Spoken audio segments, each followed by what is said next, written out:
Alright, hey YouTube, we're going. God, that light's bright. But, alright, so, remember how I was saying about the, okay, I got the Witch remote, everything that's done. Like I said, the locker idea. These are the ideas I've came up with. There's this one, the one with, Mike Vlock, he did this one. But, the thing is, with this Spicer transaxle, the Peerless gears don't fit it. So, what I had to do. Now, what I did is, I left the C-clips in, so I can still take the axles out, and you still use the axles if they break. But, the thing is, like I said, there's those axles, blah blah blah, and the gears that broke, right here, blah blah blah, spares that can't fit. So, but like I said, I have absolutely no play in either axle now. But if you look,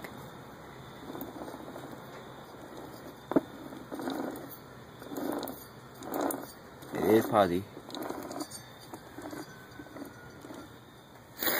So let me show you real quick.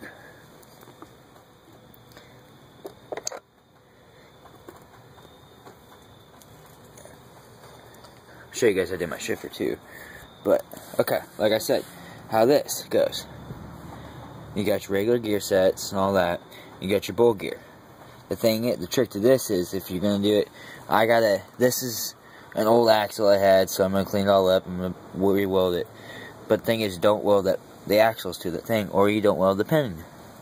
But the trick to it is you do it. You want the bull gear to be loose still, like to where if you go to pull the axle out, it'll literally just fall. But I put washers in it so it shed, so it has no play side to side. But like I said, the bull gear is nice and loose. It'll slide right off. This pin is if you look, see, I took the small pin out and put a long oval shaped pin in. Had to angle it out, cut it out. Works a lot better, but I'm going to re-weld all of these teeth on the side, and then you flip it over and weld these teeth to this and to this, and then flip it over to this, weld those the rest of the way. This, like I said, this is an old axle I had sitting outside, but like I said, see what I mean about that pin? It's longer on this, it's wider on this side than it is on this side. This side's the original small pin, and this side's the big one. But what I'm saying is, you want it to where your pin is loose, where your pin will go in and out. So you got the looseness, and if say you hit a bump, it's not going to throw the bull gear up and throw it through the case. So there you guys go. Like I said, this means it's completely solid. There's no little chitter chatter, because that little chitter chatter that you get whenever you weld the center pin will snap the pin eventually if you get too much torque, because the little chitter chatter will cause too much movement, and it will cause one axle maybe go this way and one axle maybe go that way, and then throwing everything in the bind and throwing the bull gear out. That's how they usually break. Or, like I said, people weld them and then they break. Just weld a really hot heat, torch them. Make sure you use like a wire wheel on like a drill, just to get all the hardened steel polish off. And basically, one thing I do is do that and then weld it. But like I said, these axles in here, they're not welded. You can't weld those, and don't weld the pin in the middle. So the pin, you want the pin to slide still, be in and out. You just want the gears on the outside. Basically, just like how you're locking a truck, or yeah, basically truck, something like that. That's how I lock mine, and it hasn't failed. My truck hasn't failed. So this is what I'm gonna do on the tractor to run my bear claws, and there we go.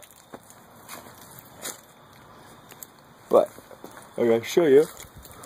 Put this back together for a sec. 1 second. Okay,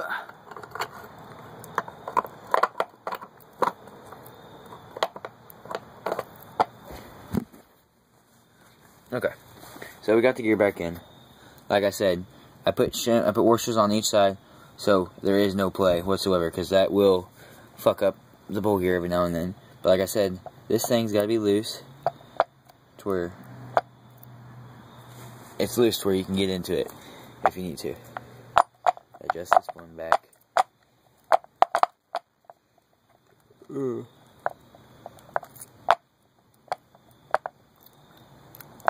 Okay, well, what I'm saying, trying to show you, I can't do it with one hand. On the shifter, a lot of people ask me how I did my shifter. Only thing I used was 2 square extensions. Yeah, little 3/8. And if I can get it, drive.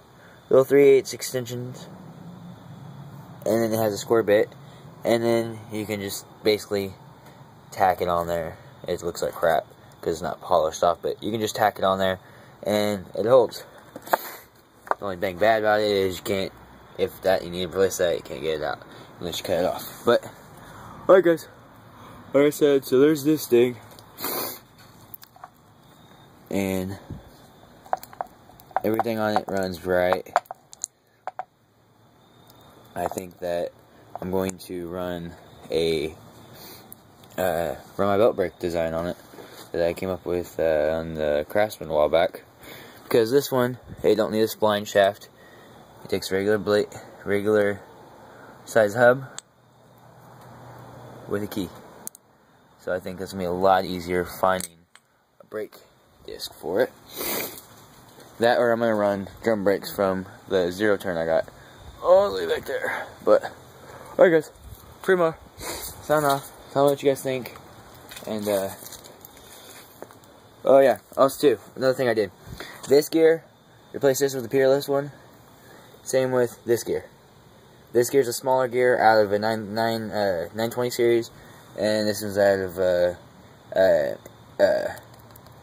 930 series. Okay, for more. Okay, and this last gear is off a 4-speeder from a Peerless I got from my buddy Joseph. But alright guys, for more, sign off. I'm going to have a video up tomorrow on this, and believe it or not, there's this kid down the road that wants to race, so we're going to race him on the tractor, and it's going to be a video. So alright guys, for more, sign off.